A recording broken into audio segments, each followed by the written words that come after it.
Hi, my name is Ayub, and today I am excited to have the Blu Mantic, a dynamic artist, poet, songwriter, and actor originally from Texas. From Brooklyn to Warsaw, he's crafted a unique path as a contemporary sacred hip-hop artist. His work blends deep lyrical storytelling with cultural introspection, inspiring self-reflection and connection through his music. A trailblazer in Warsaw's creative scene, he has organized events like Poetry and Wine and LOV sessions, while also collaborating with major brands and renowned artists. So let's explore his journey of resilience, artistry, and cultural fusion. Welcome to Business Blueprint. Blu, welcome to Business Blueprint. So excited to have you. Awesome. First thing I want to ask you, you're a man of many talents. You're a musician, a writer, an actor. How would you describe yourself? I would just consider myself an artist, a creative, professionally. And also, this is my lifestyle. This is what I've been doing since I was a kid. So for me, it's mostly no title. I just like to do things. And to a certain degree, it took me a while to learn that what I do and what I enjoy doing at a professional level can still be considered also an entrepreneur. How did New York City and your background shape you as an artist and as a person? Well, coming from Texas, I had the experience of understanding a slower life. I had the opportunity to have more connection and in-depth values ingrained into me, and then going into New York, it's a lot of freedom, a lot of the world, a lot of people, different languages. And what that did was it allowed me to open my eyes and see the world for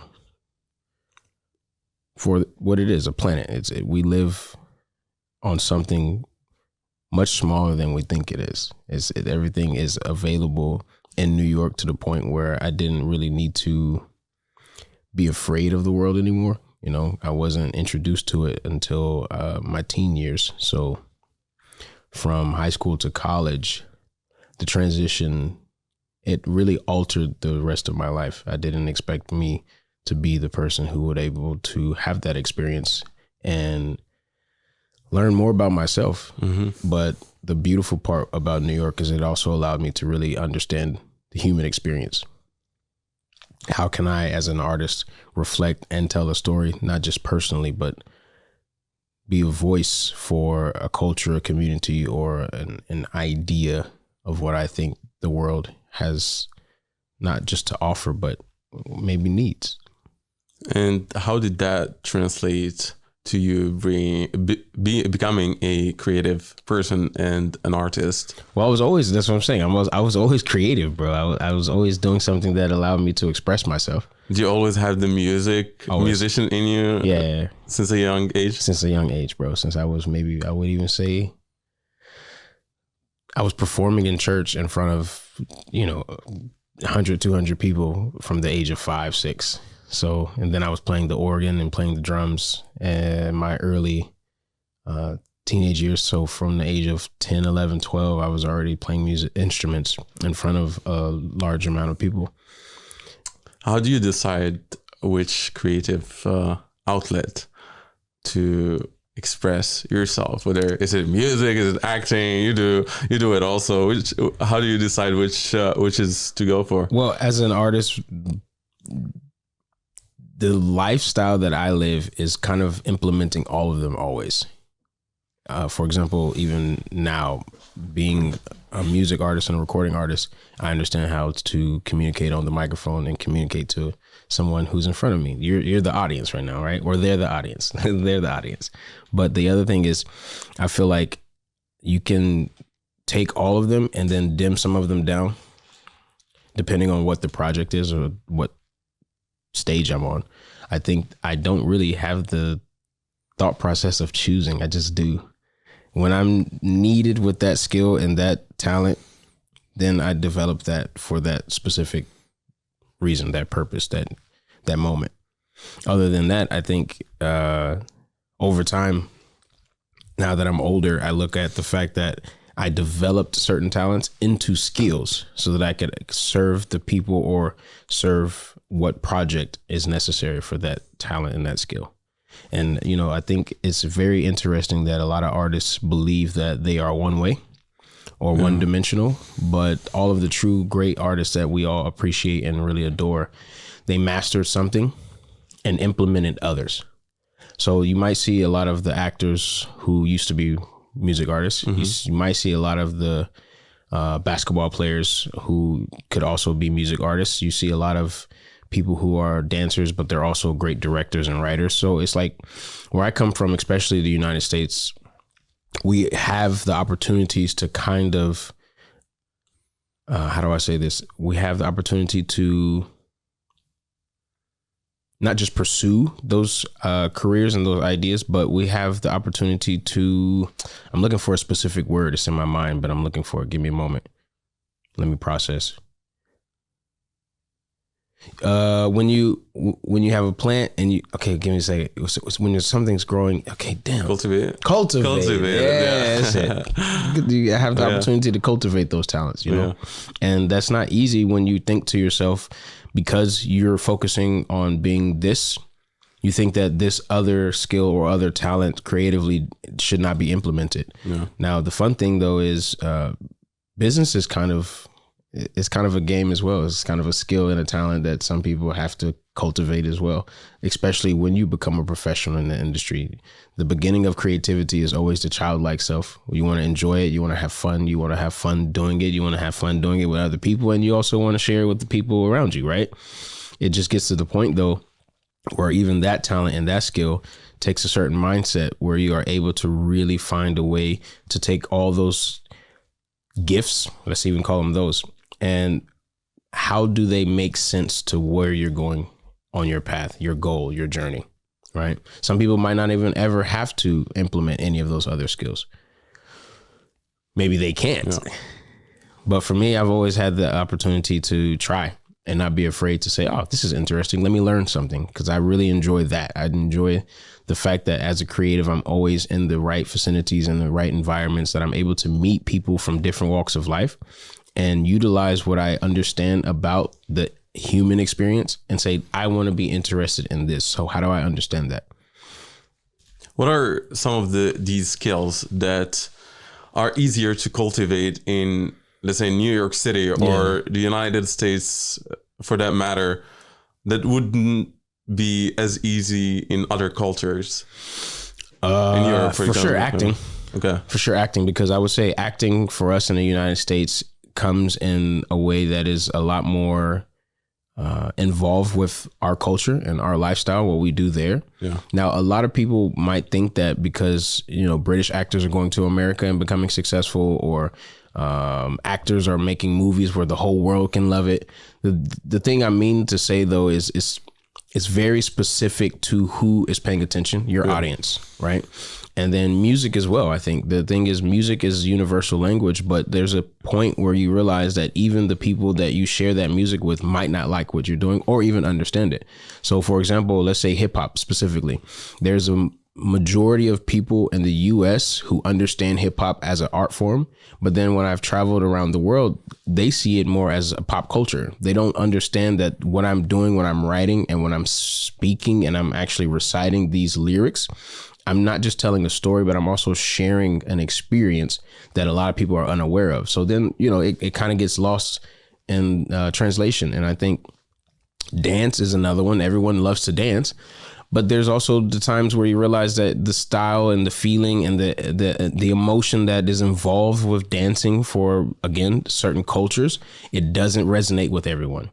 So I think, you know, it's just different, mostly because not everyone sees the world the way we do.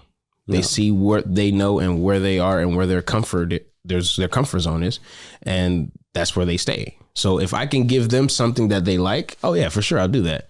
But will I force myself to give them what they want? No, I won't do that. I'd rather not. I'd rather try to let's rewind. I'd rather find the individuals who resonate and understand where I'm coming from, or just appreciate. No, because maybe you're not a good jazz musician and you have no idea what jazz is, but I can sit down and I can enjoy something that I don't understand. How did coming to Poland influence you as an artist, or changed your perspectives in a certain way about music or art in general? I think the most beautiful part was it started off with that journey, learning to trust.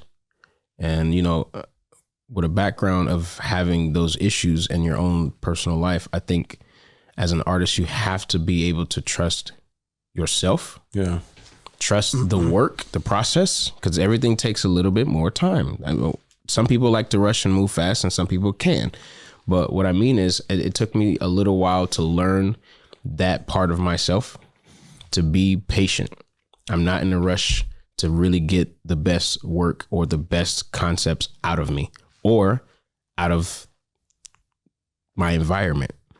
I matured a lot more as well, because I was forced into a reality where in order for me to really implement my skills and talents in a free manner, I had to develop a certain version of myself so that my personality was understood and respected. Because I can come over here and just be a creative. Yeah. But what value am I delivering to the people from another country? Why do they need anything that I'm doing? And then I think to myself, you know, there's a certain point where you have to understand even the experience that I'm sharing could be a service. People might need what I'm sharing. So then, okay, again, what do I do to figure out how to implement these skills and these talents to develop a sense of value?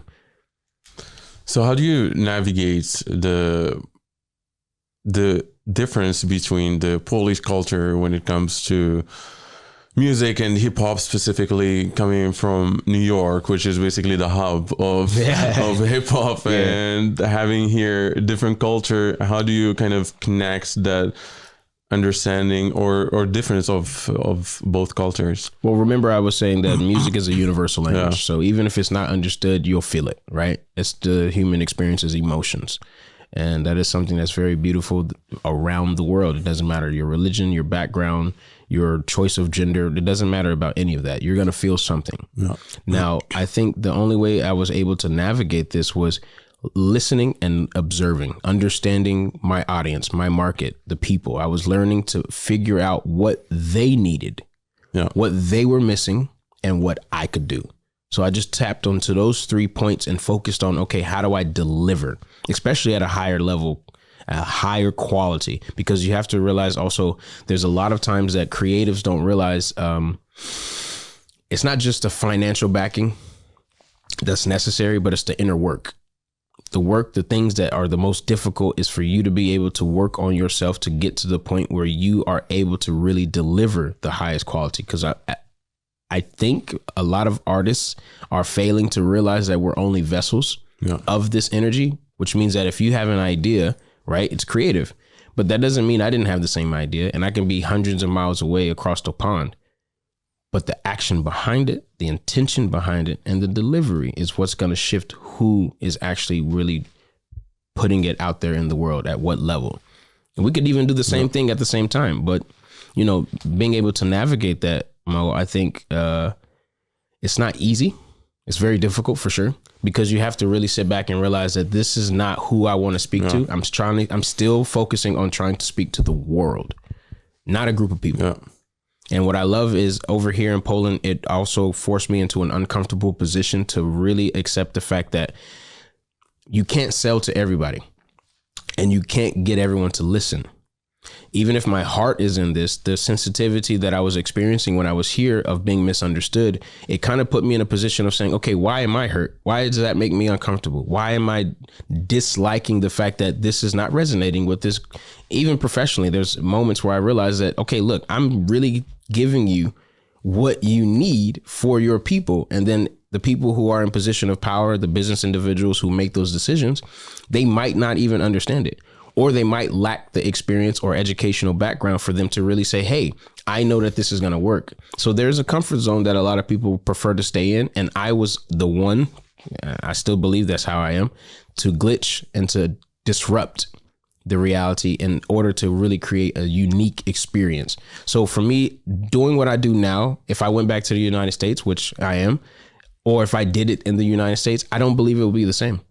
What is really valuable is I was able to come over here and get a different aspect of what I wanted to do. So, for example, my album is produced by Polish producer St. Elmo. Shout out St. Elmo. Shout out St. Elmo.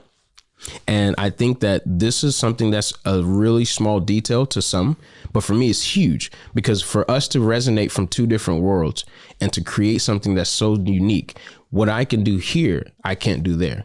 No. But if I had another producer back in the United States, the information that we would be able to actually develop would not be the same. In my opinion, it wouldn't even be really unique, because I'd still be coming from a perspective and a background of what we can do with more of a, I won't say foggy vision, but it would be a little bit less clear, because I'd be surrounded by the information. And here's the thing about being creative as well. It's very interesting. People might even forget about this. We absorb what we see. We adapt to what we're doing. There's rarely a time where a creative is being 100% himself. It's not possible, because you have to remember the creative power or the creative experience. I'm getting something. I'm receiving information. It's now up to me what I share. And I can't share all of my personal story, but I am sharing some.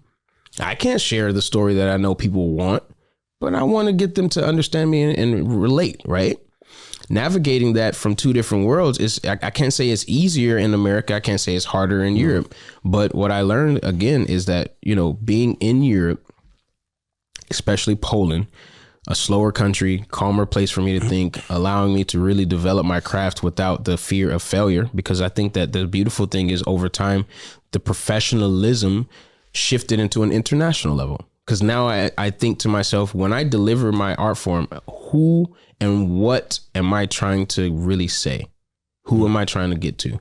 And I want to speak to a planet, humans, not Poland, not US, not Black people, not Europeans, not Christians, not Muslim. No, I'm specifying my gift for myself first, and then second to the world. If you receive it, you receive it. If you turn on that radio station, which is your own antenna personally, then you're there. We resonate. Would you have done anything different if you would come to Europe from the beginning? Yeah, for sure. I would have made sure that I understood the legalities, such as paperwork and developing your own business and getting your, TRC and all these things. If I knew that before, I would have actually made sure that was the first thing I focused on. Okay. Again, because I was able to adapt, the only thing that slowed me down was the lack of knowledge and the lack of information. The second thing I believe I would really, I don't regret anything, but if you really want to go into that statement a little bit deeper, I would prefer that I was able to focus on something specific so that I was able to finance my vision. No. Or at least understand some type of level of, how do I focus on something that gives me capital so that I can feed into the things that I enjoy the most. Over time, I realized that if I can do so much with nothing, then imagine what I can do with a little bit of something more. Yeah. And I think that the only thing I would definitely go back and do differently was prepare. I do appreciate the fact that I took a huge risk and just went into it, because I learned a lot, and I learned a lot faster, and my experience level, I think, accelerated just because of that, just because of the fact that I trusted. Because fear, of course, is the oldest emotion, and you want to say, okay, I can't do that. But how do you know? You don't even know what's going to be possible. I have no earthly idea what I was going to be doing when I came here to Poland. I didn't even know I would be here today. No. So everything that I went through and experienced, it allowed me to say, okay, wait, hold on. Let me observe. Let me learn, but then let me do, because action is the most terrifying part. That's the hardest part. You got all these plans and all these concepts and all these ideas and, this might be cool. And then also the other thing is being very aware of who you work with. A majority of people might say they support you, but I think that sometimes it kind of hurts me that I have to realize most times a lot of individuals in this industry are doing it for themselves. And they just want you to feel that they're a part of something with you. I had this brother of mine say to me, which was a very powerful statement. He said, people are addicted to your story. They just want to be a part of it. So if I can make you feel good about being a part of something, great. But then I had to learn also, okay, wait, what value is this individual bringing to our goals? I was very open to recruit and be a part of team or community, or connect myself with people that said, hey, let's do this together, because it's really boring being alone. I can do a lot alone, but for what? What more can I do if I'm alone in this process? So again, you got to make sure that if you are an artist, whatever age you are right now, take the time to take a step back, because if you're not going where you want to go, then it's something that you got to work on in yourself.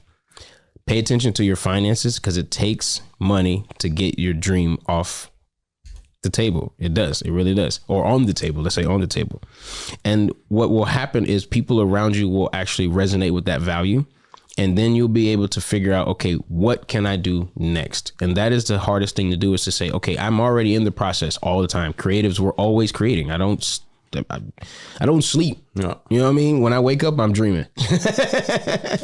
Or at least, I'm seeing it in real life. I think, taking a step back is very, very important. And now that I'm able to go back to the United States, this is the moment that I will do that in order for me to move forward in a higher level. And just taking action, as you said, like lots of artists or entrepreneurs, they overthink what's going to happen or what's the next step and end up doing nothing, which is counterintuitive. Like if you want to achieve anything, you just have to do and then figure out what's going to happen. Whatever happens, whether positive or negative, you'll figure it out, solve your problems. If it's bad, you move on fast, fix that issue and move on. Yeah. And this is what most artists don't do, or entrepreneurs in general, to be honest. You mentioned that you don't sleep working and being creative 24/7, and I witnessed that. And 365. And I know for a fact that you're one of the hardest working artists and people that I know. And so how do you cultivate that work ethic? Is it from your background in the United States, or is it something you personally developed? And how can other artists cultivate that? Well, I'll first start off with the fact that I am a Capricorn. Okay. So I'm blessed to say I love work. The second thing is, over time, when I became more mature, I realized that when you have an idea, we're always so married to the goal, but you should fall in love with the process, right? Work ethic comes from paying attention to what you need to do to get to where you got to go and actually doing the inner work. Because this part of entrepreneurship, especially as a creative, is the fun part, and you get lost in the sauce. All the glamour, the glory, the lights, the TV, the gifts, the influencer friends, the fame, all that stuff that you see, the gold at the end of the rainbow, right? You focus on allowing yourself, not you, sorry. They focus on allowing themselves sometimes to, no. We focus sometimes on all of the nice and cool things that we think go with the hard work, when technically you should be a lot more accepting of the process, because that's what makes the experience a lot more valuable, not just for the people, but for you as well. And I think work ethic with ADHD and having been bored, I have to keep going. I got to keep doing it. I don't even want to call it hustle. It's just, I don't understand how people can do the same thing over and over and over for years and years and years and still be in the same place with the same mindset, doing the same thing. And then I start to realize, okay, well, their experience is different than mine, because they see things around them growing, like, for example, their kids or their dog, or maybe they get a new house, or maybe they fall into a new relationship, or they get a new car, for me, I need a new album. I need a new song. I need a new project. I need a new idea. I want to give to this reality a lot different type of value. Yeah, this is what I learned from my experience in the music business, that it doesn't matter whether you have talent or not. You have to have an excellent work ethic, Yep. and that you have to be working every single day without expecting that you're going to be a superstar overnight or within a month or within a year. It's going to take years. You gotta love what you do. Exactly. I love what I do. I've had a lot of difficult times. I've had ups and downs like all of us do, right, in life. But when it comes to this actual journey, when you get to the professional level, that's when it becomes a lot more rocky, shaky, difficult, or even a little bit confusing. Because when I'm alone creating, I'm internal and it's safe. But when you become external and you have to go to these meetings, you have to go to these podcasts, you have to go to these interviews, you have to go to these movie premieres, you have to go to these dinners, you have to go to these, even some places you just have to show up and say hello. It's just like that part of the lifestyle can be a little bit draining, because then you realize that a lot of people are actually just feeding again off your story. It's like, oh, he's famous. I want to see. It's really interesting to me how uncomfortable that should be for any human. It's not natural at all for us to actually experience that level of fame or popularity. It's not human at all. And I think the other part that is too human, or I would say strange human experience, is that we value these individuals like idols to the point where it's like you don't realize that they are also a person. That's a person.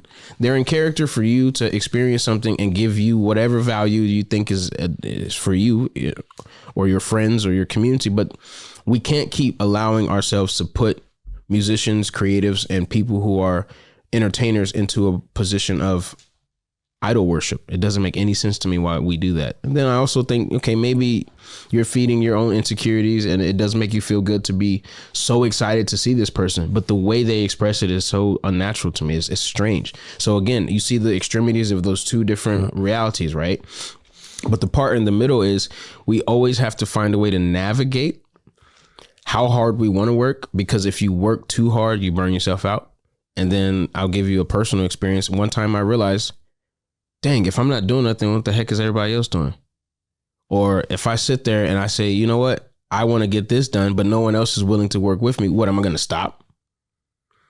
So it takes a lot of inner work. It takes a lot of being able to personally understand what you want, what you can do, and how you want to do it.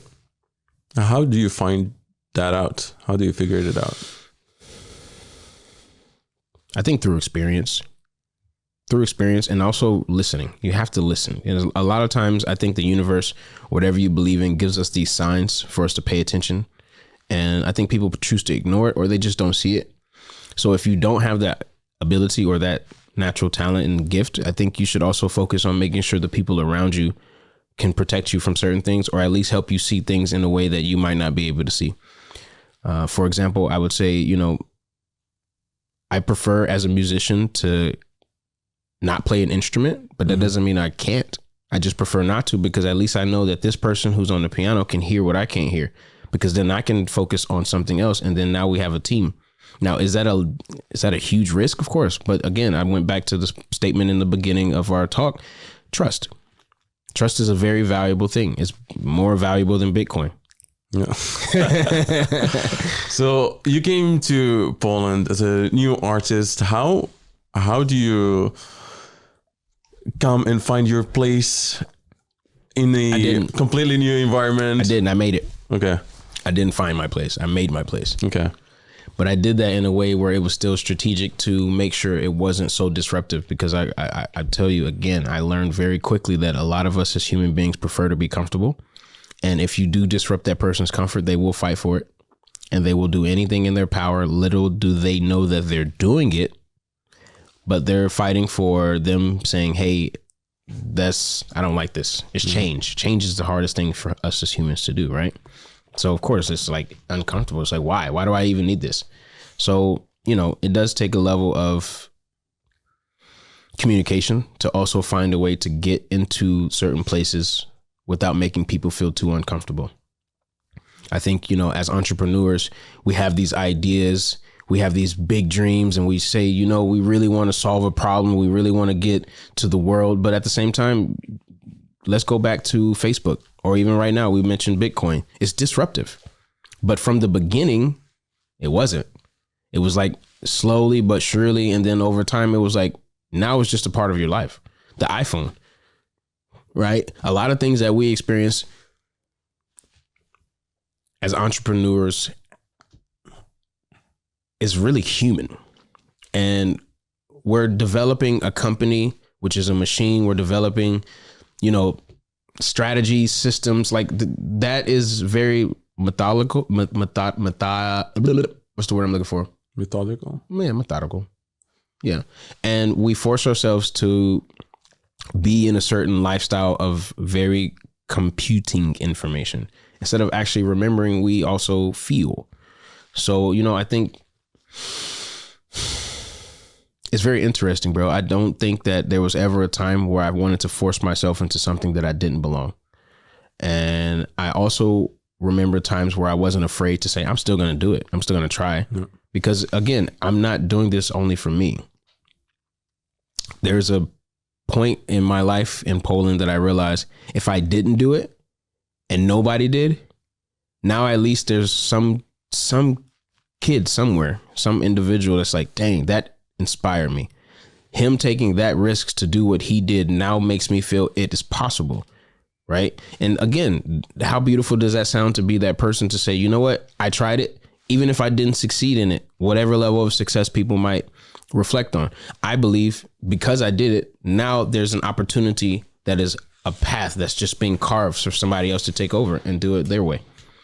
Yeah, it is one of the most important things that I think many artists unfortunately miss out on is believing in your identity, in your different identity and being unique. And they try to emulate other successful artists who are their own person. Well, and it's easier that way. We got how many hamburger restaurants in America? Like how many different times can you do the hamburger? I think the reason that is because that individual isn't unique. And I know it sounds harsh to say, but imitation is the highest form of flattery. So to break down that statement, to copy something is easier.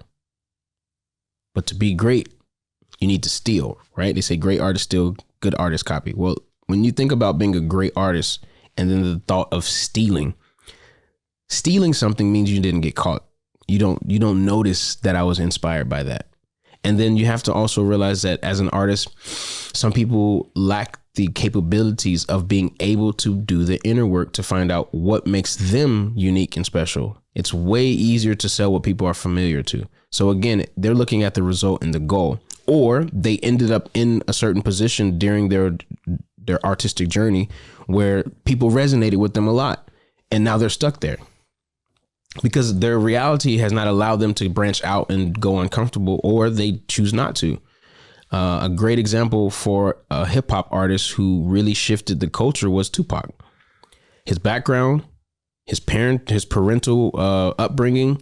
And then when you really look at the 90s, a lot of music artists from his style didn't have the kind of versatility or even have the ability to be so openly communicative in so many different ways. And I think that, it shaped him, but because he did that, he disrupted. It gave a lot of other artists and a lot of other musicians, even, for example, Kendrick Lamar, to have the opportunity to say it is possible. It was easier in the Renaissance era or even way before in the ancient times for somebody to do something that's never been done and be remembered. Yeah. Now it's a little bit harder. It's a lot more difficult because we're open and available, and there's information and all kind of things in our face all the time. So how do you say, okay, I am absorbing all of this information, and then how do you find yourself? It's very difficult to do that. So how do you find your artistic voice? This is, you want to be an artist, you're a musician, you have a certain type of talent, but you want to figure out a voice that is unique to you, to brand yourself, to sell yourself as a unique talent. How do you do that? Well, I would give I won't say advice, but I'll give a few pointers that really helped me to realize it, and I just noticed it from other artists and shared it with many people in my my industry. Go outside of what you do. If you're a dancer, right? Go watch movies. Go look at paintings. Go find inspiration outside of what you do initially. The second thing, which is actually really funny, I don't hang out with rappers, bro. I don't hang out with like musicians that do the same music. I don't hang out with people like that. I hang out with people who are outside of my reality, or I would say my industry. It's a lot easier for me to get new information when I'm not in the place of comfort. Go to another city. Go look at some architecture. Like I remember listening to an interview with Rakim, phenomenal MC, call him God MC, right? He was saying that he got a flow that he was inspired to write and implement in some of his songs because he heard what a trumpet was doing. I remember listening to Dolly say that he was inspired by what a girl was wearing. He's a painter, though. He's not a designer, right? So I think artistically, if you really want to find that unique voice in yourself, be open to all things being inspirational. When I see a centipede crawl across the floor, it could be sporadic, floated. Like it can give me something to think about. And then also it can give me some type of inspiration of how I want to dress. It could also give me an inspiration on how I want to communicate the next project. Maybe I want to feel personification of things that are around me and then take it from out of me. So I'm becoming a filter of information so that I can produce a unique sound. Your unique story is valuable, but it's not that important. It's really not. Yeah. It's not so important that what you talk about your life is, oh yeah, you got to be so real. Of course, we're all trying to be as real as possible. But the authenticity, in my opinion, from your craft as an artist or creative has to come from the fact that you are open to absorb and observe everything around you. Everything. You don't like this religion. You don't like this sexuality. You don't like this person. Maybe you should listen. Maybe you find something else. Maybe you'll have something to talk about because now you understand why you don't have these same morals or this same lifestyle. But to dislike anything as a creative is foolish. I'm okay. I don't like free jazz, but that doesn't mean I don't try to listen to it sometimes to figure out something new, something interesting. I don't need to listen to it every day, right? But I think a lot of creatives are so forced to believe that this is who I am, this is how I am, and then all they do is personify that one dimensional aspect of art. They can be successful there, great. But you want to be a great artist? You want to be amazing? You want to be a phenomenal individual? You want to be remembered? You have to go outside of your comfort zone because again, now we have everything available. So how will you be remembered if you're doing everything everybody else is already doing? Absolutely. One of the best ways, even in business, to create products is exploring other cultures, other industries as well, and other skills that not necessarily are business. It's Steve Jobs' this famous story that he was learning calligraphy. Yeah, calligraphy. That's nice. That's how he kind of designed the iPhone and how the all the fonts in the iPhone, etc. Yeah, you see, so he married the goal because that was always there, but he fell in love with the process. Exactly. Yeah, and you connect certain aspects of completely different industries or areas that with mixing it with your industry or with your artist's art form, it can create something completely new. And this is basically what creativity is. It's just merging things that are already existing. Yeah. So nothing really completely new. Yeah. And so I want to ask you about the non-musical skills. Mm-hmm. Talking about being different, what are the non-musical skills that artists should have to become a better artist? Time management is one, for sure. Second one is understanding financial literacy. Another one I could give you is delegation.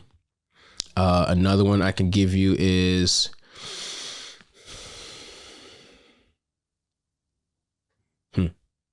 I'm trying to look at my own CV in my head. Like I know these skills, I got these skills, but how do I tell people which ones are Because you have soft skills and hard skills, right? So I'm trying to think to myself, which ones I know for sure that I had to learn, not already, I would say cultivate it, but which ones that I have to learn. I think the hardest one was financial literacy for me, you know, budgeting and understanding how to actually work around finances and how to make sure that you don't burn out your money and how not to waste it, you know, and knowing what to create as a product, even creatively. And I say creatively because that was the freedom of it. I wasn't looking at the profit. I wasn't looking at what I'm going to get back from this. So the thing is, you have to kind of focus on the balance between the fun part and the hard work.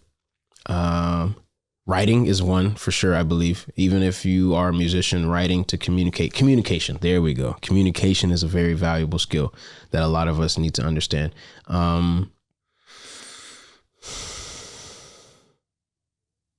Yeah, I can't list them off the top of my head right now, but those are some of the most important ones that I know for sure are necessary and that actually really helped me to get to the level of success that I am today. Absolutely. And most of these skills you mentioned translate to business, which is an important part of an artist in general, which unfortunately many artists lack, and therefore they fail in their career due to their lack of business knowledge, even though they're talented. And so how can an artist, an independent artist who wants to get somewhere, who wants to book gigs in different places, how do they do that?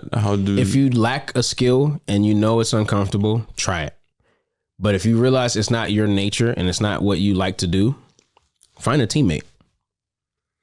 Artists have to realize that a majority of the most successful musicians, artists, actors, whatever that you see very often on TV or whoever you're inspired by, they have a team. They have a team. You have to look at yourself sometimes as the CEO, and your brand, your talent, your skill, whatever you see in yourself that is valuable, for sure. If you show up to work on time, which means in the studio or at an art gallery, wherever, people will see that and value that. And they will put their own enthusiasm and emotions into it, as well as their own finances sometimes. But the most valuable thing that people will do when you really have a vision as an artist is actually give you their time. I'll give you a simple example. Why would I ask you to listen to my new song?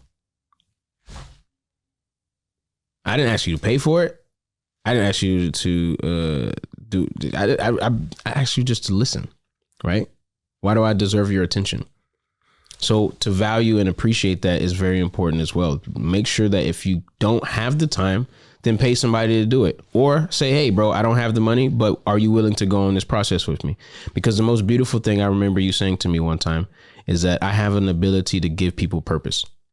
But first I have to see it in them so that I can be able to say, okay, I trust this person to do what they're going to do because we're doing this together. It's not for me. I don't like people to do anything with me for me. No, we're doing this together because, again, the goal is going to benefit both of us for sure. And if there's no way that you're benefiting from it, then I would rather either just pay you for your service or just say, hey, I'll find somebody else. Got it. What about social media?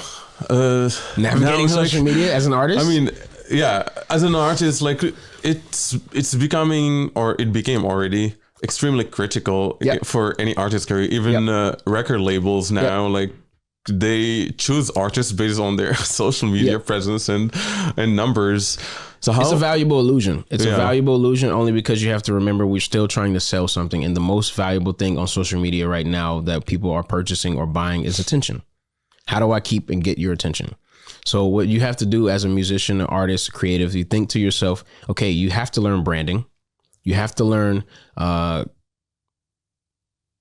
strategy. You have to learn, thinking to myself, project management. You have to understand Sales, for sure, sales, you know? And I think because as musicians, they say, oh, now everyone can do it. I took a step back and I rethought that. You know what I think? I think because it's so easy now and it's diluted by everyone trying to do what they're trying to do, it's actually harder to be independent and actually do it on your own, which is a good thing, because then that means that not everyone's going to actually really endure the process and get to where they got to go. Or somebody will sign a contract and you'll work for them. Yeah. And you'll be in debt and you'll owe that label money. So know what your values are first, and make sure that before you do anything with any other businesses, brands, companies, have leverage and develop your own professional position before you even think of trying to partner and work with other people. You know, make sure that if you're working with other creatives professionally, you're also bringing value to them as well. Exactly. But don't get lost in 1 million followers. Yeah. Because 1 million followers doesn't mean you can get 100 people in one room. I have less followers than the majority of the artists that I know, but at least I know I can sell out a show. Which brings me to one very important point, which is performance. Yeah. How important is performance for an artist, and how do you become a better performer? First of all, I think empathy, because you're on stage and again, you have that many people's command of attention. So you have to be very aware and open yourself to be vulnerable. The second thing is you have to be confident. Strangest thing about human nature is that we can sense when somebody is not secure on stage, and it doesn't feel good to actually enjoy it, to support them. But then you also can see a person who's overly confident. But I've never heard a negative comment about a person who's overly confident on stage. You can just tell me like, man, he's sure of himself. But you can't hate on it, because obviously he's doing really good. If they're not good at what they're doing and they're confident, then it's like, at least he's trying. So my point, though, is when it comes to performance, you have to be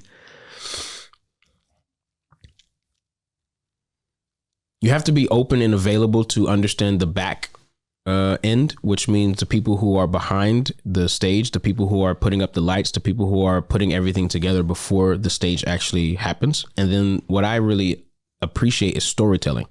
You have to find a way to understand that you're taking people on a journey. How much time do you have to get their attention and keep their attention and give them something that's worth their moment? Storytelling is very important. Last but not least, I think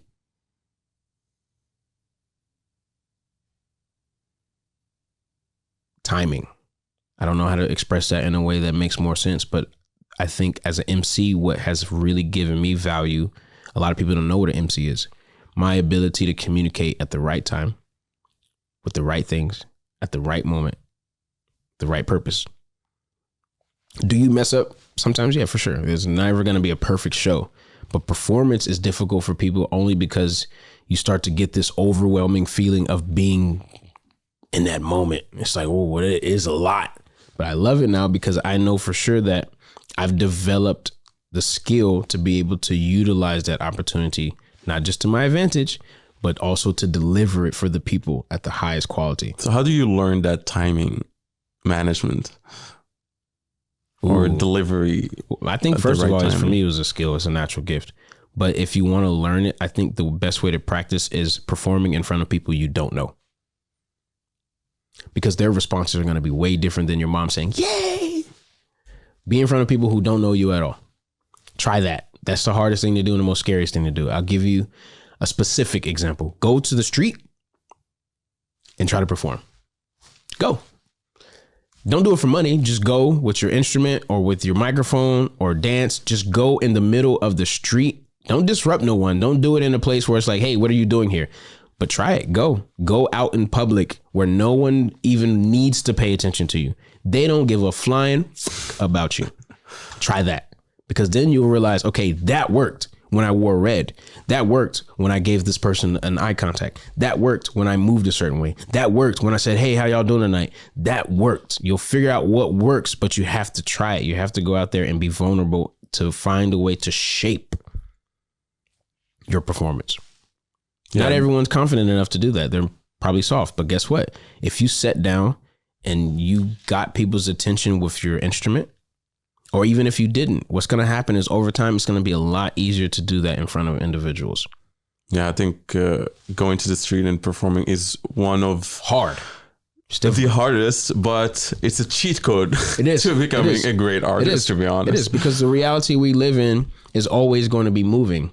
So it's a lot easier for musicians to feel confident when they have a yes men around him or yes men around them, and they have people around them that are always like, yeah, I like what you're doing. I like what you're doing. Go around people who don't have any reason to care. Because then you start realizing it's not about if they care or not. It's about what you can do to capture the moment. What can you do? How can you do it? Yeah. And next step, basically, you start going to the street. Now you start getting people to like you. You want to book gigs in indoor places. Yeah. So you're an avid networker. You find these that's places. Another skill. That's another networking. Networking. Yes, it's extremely important as well. How do you do that? And how do you find the right place? How do you contact them? And how do you get gigs? Well, here's the thing. You remember asking me about how did New York shape my career as an artist? Right. Well, when they say this saying in New York, if you can make it there, you can make it anywhere. When I was in New York, I did perform on the street. When I was in New York, I was meeting people randomly in the street and having conversations. But also the other thing about New York is when I went into sales, you have to go into a place, look a certain way, try. When I was looking for a job, I applied to over 200 jobs in New York at the age of 18 to 19. It took me almost 2 years to actually get a job, but I still kept trying. Bartending, dance schools, acting, auditions, all of those things allowed me to go outside of myself and keep hearing no, unfortunately, sorry, thank you, no thank you. Then you realize, okay, you start to get used to that. Yeah. You know, so go to those places once you develop or the confidence that you've figured out to say, okay, let me go to this place. Try. I heard a guy in sales say that the sweet spot is to try 3 times. Don't overdo it. And if you can't do it, and if you're not good at it, find somebody that you trust to go with you, or send that person to go deliver that, go do that for you. Yeah. Like a manager or a friend who just supports you very much, and they'll say, hey, look, I want to see this person on the stage. Can we get him on the stage? Yeah, even then, to be honest, that if you cannot sell yourself to one venue or one place to get you, yeah, it would be hard to also sell someone to someone else, yeah, who to manage you or to work with you. Yeah. So I think people or artists specifically must go through rejection. Yes, rejection is necessary. to do anything, to go to the next step, basically. Yeah. Even to be a little funny and look, man, flirting with women, you're gonna be rejected, right? But that is a really fun way of understanding how to sell, because it's like, why does she even need to give a shit's niddles about you, bro? Why does she need to care? How you look, how you sound, how you dress, how you communicate, how you navigate the conversation. You know, of course, in dating, your goal is, you know, whatever it is, but I don't want to be specific. It's just like, hey, I know what you want, bro. My point though is the rejection from that, or even let's say females who are trying to talk to guys as well. Of course, the dynamic is very different, but my point that I'm making, which is why it's funny, is you kind of get used to the fact that no, okay. It's like there's so many other opportunities out there. It's like, what am I going to lose if this person doesn't want anything to do with me? Exactly. And all these opportunities to be rejected are free. You just have to go there, go practice and go do it. What are the trends in music that you see that you're excited about? I see a lot of more independent artists. Yep, I was going to say that was the first thing I was going to say. Independence is the first thing that I'm starting to notice, because again, we have the tools and the things available, and we have the understanding that the market is open for people who know what they're doing. The labels and the companies forced us to have the mentality that we need them only because of the success that came with all of the money that they put behind us. But the whole business itself is a scam. There are parts of it that are very valuable. They are worth it. I'm telling you, because everything is a system, right? But as a musician, you don't have to go turn in a CV to get a job. You don't have to go to school to do what you do. Like, there's a different aspect when it comes to the artistic professional business experience. Like, when you are a college student and you have your degree, then you're looking for a job, then it's a totally different process. But I think, bro, the trend right now that I'm appreciating the most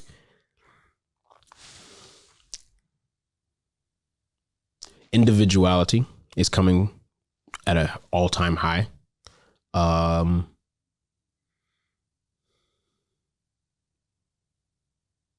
Short form. I was talking to my younger brother, who is an amazing director and cinematographer, and we were discussing the fact that how can we make an actual movie, but a 5-minute movie? How can you take the same process that an album has and give it to you in an EP or a song? Why do we need to do a music video when we can do 20 short forms of 30 seconds of this song and get more content, more reach than doing a whole 5-minute video? So I think over time, short form is going to be very interesting and challenging, but it's going to be actually valuable, because I don't need that much of your time. Now I got a few seconds from you. Good. That's enough. But you're going to see that few seconds again and again in different ways. So it allows you to be more expressive outside of specifying the expression, I would say. The TikTok dances. I was annoyed because I'm a choreographer in my past, and I'm like, but guess what? Now we're focusing on this part. So it's like everything that is happening is a challenge, but I think it's still valuable as creatives because it gives us the opportunity to think outside the box. We can't be comfortable just because we know that this is how it used to be. No, let's adapt and let's evolve. AI is not a trend, in my opinion. No, it's a bubble. Artists never needed help from a robot. Let's just be real. It's a machine. And machine learning is really cool. It is interesting to utilize to a certain degree. It's also fun to say, hey, this is what I did with AI. So yeah, you take something and you are creative with the tool. But in my opinion, I think a lot of people were like, oh, it's going to take our jobs and all these things. Nah, man. Creativity is a human experience. The moment we start to value machine art is the moment we start to lose faith in our own selves. Yeah, AI will take over many jobs, but definitely not the creative. Definitely not creative jobs. Or it'll actually, what's the word I'm looking for? It'll not scale, but it'll improve to the point where amplify. That's another one. It'll amplify. Yeah, absolutely. I mean, there are some creative jobs that will be taken over, but when it comes to music, acting as well, it's going to be very hard to replace that, because there's that human connection. We're social animals. We want to feel other humans.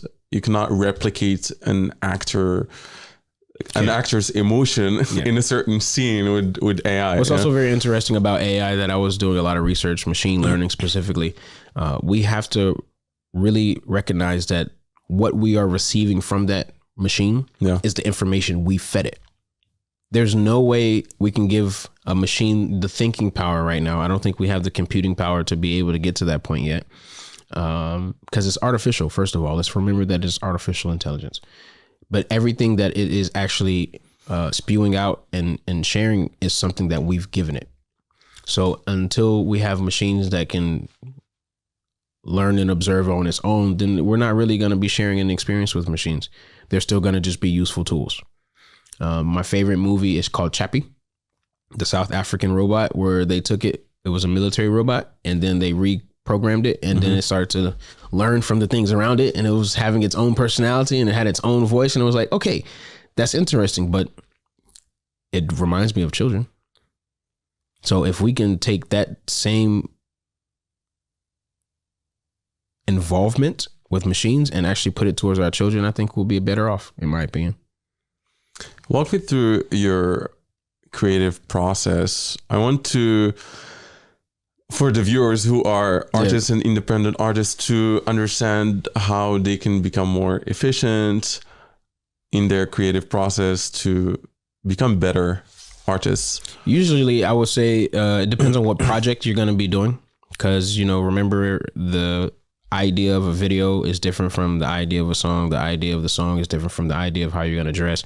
All of that will come with the time that you live with yourself. And then those moments where you can't control and you got to get it out, that's when you need to tap into it. The moment you force it is the moment it's not even authentic, in my opinion. Just my own opinion.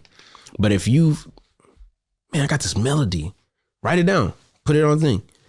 And then the next step is the work ethic. So then all of that free flow, all of that the feminine energy of being able to just be in the moment and experiencing things, having conversations with people, being at an event or watching a movie. Then one day what you need to do, and I say one day, but the next thing you need to do is sit down and say, okay, I got a song. Let me finish it. Focus for an hour, 2 hours, 3 hours, or even 4 hours, however much time you have. Focus on that moment to actually execute. Even if it's not complete and finished, execute. Because in every execution, next is a step in a process. Because then now you got to get to the studio. And then now you're in the studio, you record it. And then now what you need to do is, okay, mix and mastering. Once you get the mixing and mastering done, then you have to think to yourself, how are you going to distribute this? And then if it is a good product, are you just distributing it for yourself, for your friends, for people to hear? Or do you really want this to sell? So then if you really want this to sell, then you got to start looking at your financial skills. What can you do with the money you have and the resources around you? Because not everything takes money. I want you to also remember this. As a creative, this is the most beautiful thing. As an entrepreneur also, resources, your network, the people around you, or what do you have in your vicinity. Take that and then say, okay, now I want to get it this way. So then you look at that. With your idea of selling something, who are you reaching, right? What do you want to get across? So then you can say, okay, I want 1 million views. Okay, everyone wants 1 million views. How are you going to get 1 million views? So now you got to do strategy.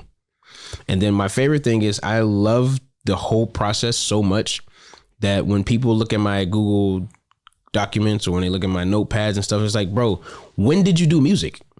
And I was like, it took me 30 minutes to write that song. All of these other things are the difficult part. Yeah. That's the fun part now. Because now I want this flower to be visible for the rest of the world. I want this concept, this idea to go where it needs to go. Last but not least, do not be so hard on yourself with the results, because the results are not in your total control. You can try to be perfect, but why? Just do it. Get it out. Stop sitting on ideas and concepts that can be valuable for someone else. Or you know what else? You could actually just share it. Maybe it's not for you. Maybe you received a melody that you could say, hey, bro, I got this song in my head. Let's do something with it and give it to another artist and then be a part of the process with them.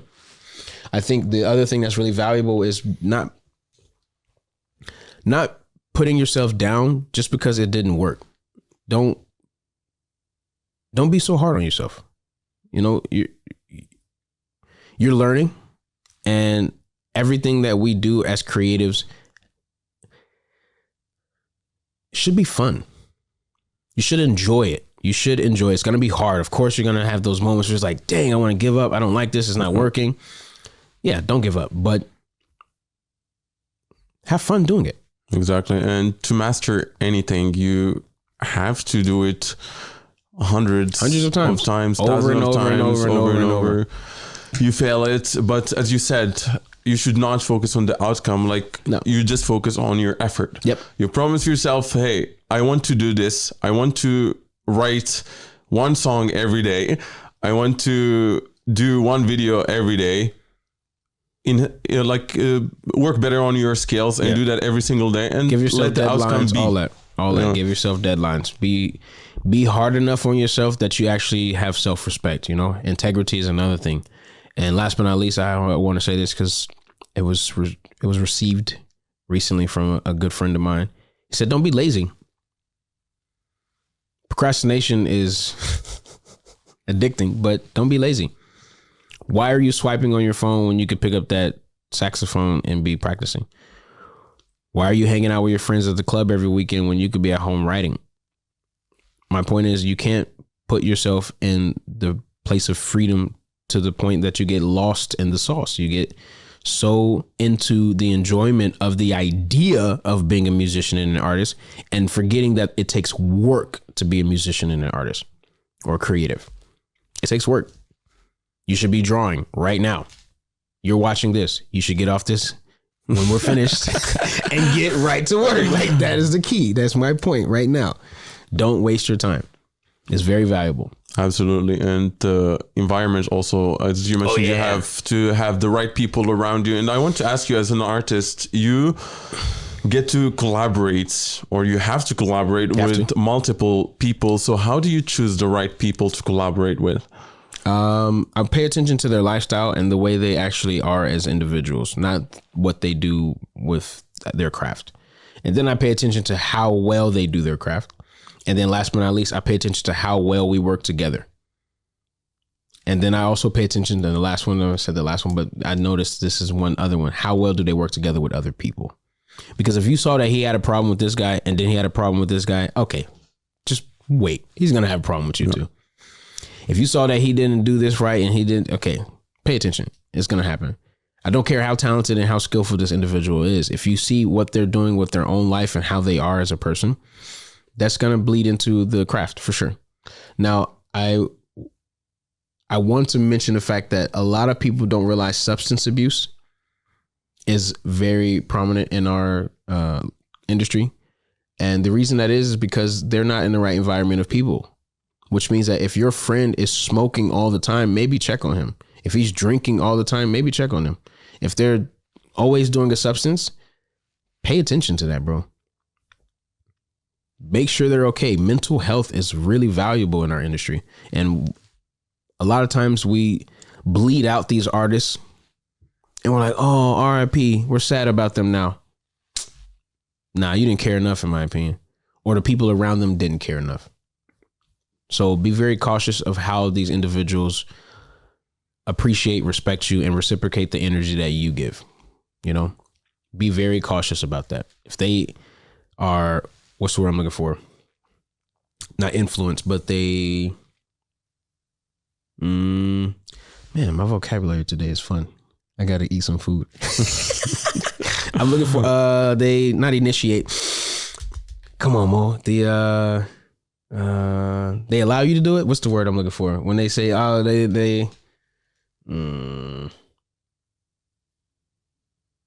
dang, I can't think of the word. It's okay. I can't think of it. It's in my head, but it's not there right now. So I think, you just got to pay attention to that very, very, very, very much. Your environment is very key. If your parents don't believe in you, bro, don't give up. If you don't have friends that really support you, don't give up. What are the tools that you help your mental health as an artist? Because I do agree, it's very tough. Physical discipline, some form of physical discipline. A second one is understanding what you eat and what you put in your body is also very important. Mm-hmm. And last but not least, I think self-reflection, writing in a journal, going to therapy if it's necessary, or even just taking walks in nature and being alive as a human to the point where you say, let me detach from everything, because again, we are very absorbent. So sometimes you have to just detach so that you could just not even be. Don't even, like, meditation is difficult for people because we're always thinking, but practice that. Practice some of those moments where you're able to just sit and be calm. If you were to feature one artist, who would that be? Feature an artist music. With music with me? Music.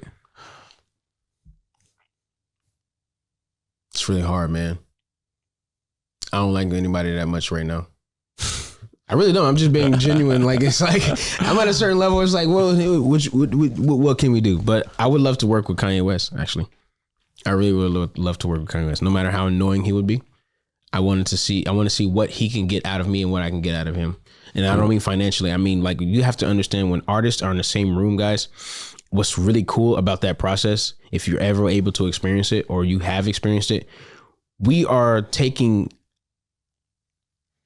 a spiritual and a scientific aspect of reality and molding something totally new. It's like taking two atoms and just smashing them together. You don't know what's going to happen. I don't know. This element and this element, smashing them together. That's what's so cool, because what is in me and what's in you is going to come out something totally different. And we have no expectation of it. Yeah. You shouldn't. You just should be in the moment. And then once it's finished, then you have an expectation of what you want from the goal. But other than that, the process is the fun part, because maybe you'll be in the studio and you'll never release that song. But that was fun, bro. Exactly. Give me one last advice for artists, up and coming artists who want to achieve something great in their life. Be patient. Be patient. I know that young people have this idea. Even when I was that age, I'm 33 now, by the way. And I feel like what really helped me to get to where I am is finding a way to be patient. Finding a way to say, okay, I know I want this now, but be patient on getting there, you know?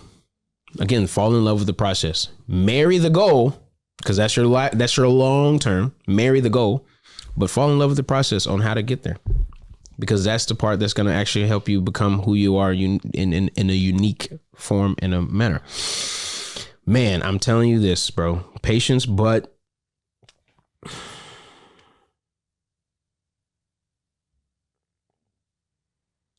self-care. Yeah. You gotta really just make sure you take care of yourself. What's next for the Blu Mantic? Oh, I'm going to disappear for a little while so I can come back and return a different form, a different shape, a different fashion, but stronger and better from the goal that I married. I can't wait. We do have an album on the way, so I'm not worried about all of that, but I do need to take a break from the Blu Mantic so that I can actually come back and way up there where I want to be. I look forward to that. Thank you, bro. Thank you so much, brother. I appreciate it.